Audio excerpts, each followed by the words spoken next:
Subscribe कीजिए पंडित जी कुछ नया चैनल को और बेल आइकन बटन को दबाइए लेटेस्ट वीडियो सबसे पहले देखने के लिए। क्या दोस्तों आप जानते हैं कि दुनिया में सबसे ज्यादा जो क्राइम होते हैं उनमें 10 में से 9 क्राइम साइबर क्राइम से जुड़े हुए होते हैं।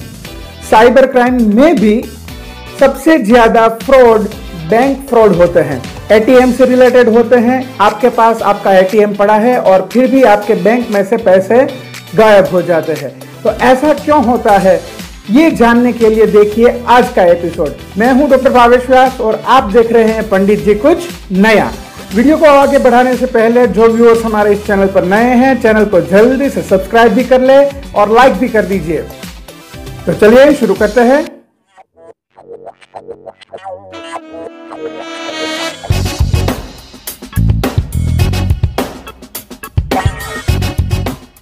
जी हाँ दोस्तों, आज के समय में जिस तरह से टेक्नोलॉजी आगे बढ़ती जा रही है उससे रिलेटेड क्राइम भी आगे बढ़ते जा रहे हैं।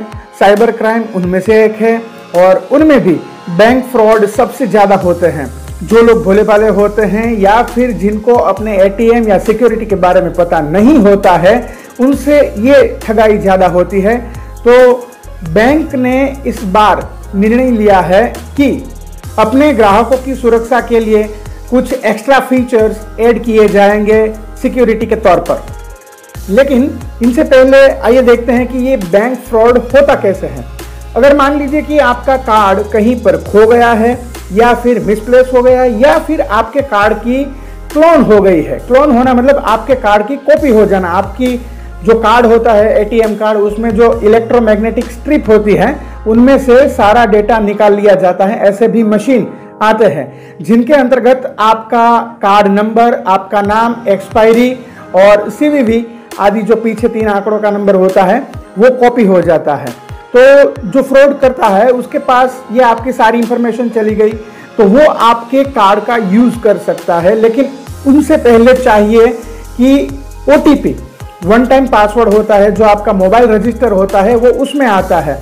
इसीलिए कई बार आपको फोन आते होंगे ऐसे कि जो एक ओटीपी आता है वो आप सबमिट कीजिए। अगर आप वो ओटीपी किसी को बता देते हैं तो आपके बैंक से पैसे निकल जाएंगे। इसीलिए कहा जाता है कि कहीं पर भी आपके मोबाइल में आया हुआ ओटीपी शेयर मत कीजिए। और दूसरी बात चाहिए कि आपका पिन नंबर, अगर वो पिन नंबर आप कहीं पर भी दे देते हैं तो भी आपके बैंक खाते से पैसे निकल जाएंगे। लेकिन एक बात यहाँ दोस्तों ये देखने जैसी है कि अगर कोई इंसान आपका कार्ड क्लोन कर लिया है, आपका कार्ड उसको मिल गया है, तो वो पैसे निकालने से पहले देखेगा, बैंक एटीएम में जाकर देखेगा कि वो आपके अकाउंट में पैसे कितने हैं। फिर वो कितने पैसे निकालेगा या फ्रॉड करेगा वो बात होगी। तो या तो उसको मिनी स्टेटमेंट निकालना पड़ेगा या बैलेंस इंक्वायरी करनी पड़ेगी। तो एसबीआई इस बार नया फीचर ये लेकर आई है कि अगर कोई इंसान आपके कार्ड का यूज करके एटीएम में डालकर बैंक बैलेंस इंक्वायरी करता है या फिर मिनी स्टेटमेंट निकालने का प्रयत्न करता है तो सबसे पहले आपके फोन में एक मैसेज आ जाएगा। तो आपको पता चल जाएगा और आप ही अब कार्ड लेकर गए हैं तो कोई प्रॉब्लम ही नहीं है। लेकिन अगर आप नहीं गए हैं और आप पर ये मैसेज आ रहा है तो इसका मतलब ये है कि आपके कार्ड की क्लोन हो गई है और आपके बैलेंस की इंक्वायरी कोई और कर रहा है। तो आप उस समय तुरंत अपना कार्ड ब्लॉक करवा सकते हैं। तो ये सबसे बड़ा एक अच्छा फीचर आ रहा है। दूसरा फीचर है कार्डलेस विड्रॉल सिस्टम।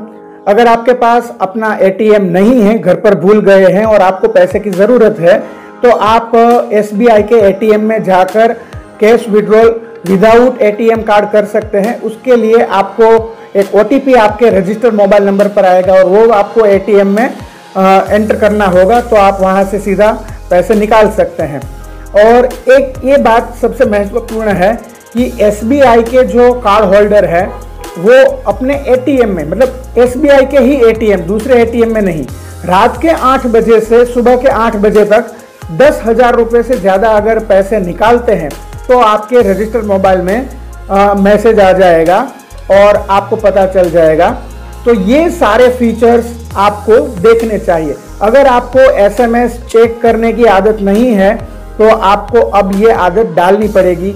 अन्यथा आपके पैसे बाहर कहीं छूमंतर हो जाएंगे और आपको पता भी नहीं चलेगा। इसलिए बैंक से आने वाले हर एक एसएमएस को ध्यान से पढ़िए, क्योंकि ये सारे फीचर्स अपने बैंक में एसबीआई ने लागू करने जा रही है और आपको पता भी नहीं होगा। इसलिए जब भी बैंक की ओर से कोई भी एसएमएस या नोटिफिकेशन आता है तो सबसे पहले ध्यान से पढ़िए। तो आशा करता हूं कि ये एपिसोड आपको काफ़ी इंफॉर्मेटिव लगा होगा और आप अपने एटीएम कार्ड का यूज़ और अच्छी तरीके से कर पाएंगे। तो बस आज के लिए इतना ही, आगे फिर मिलेंगे इस नए एपिसोड के साथ। और आपको अगर कोई सुझाव है या इस एपिसोड के बारे में आपको कोई और बात जाननी है तो नीचे कमेंट बॉक्स में पूछ सकते हैं। जय भारत, वंदे मातरम।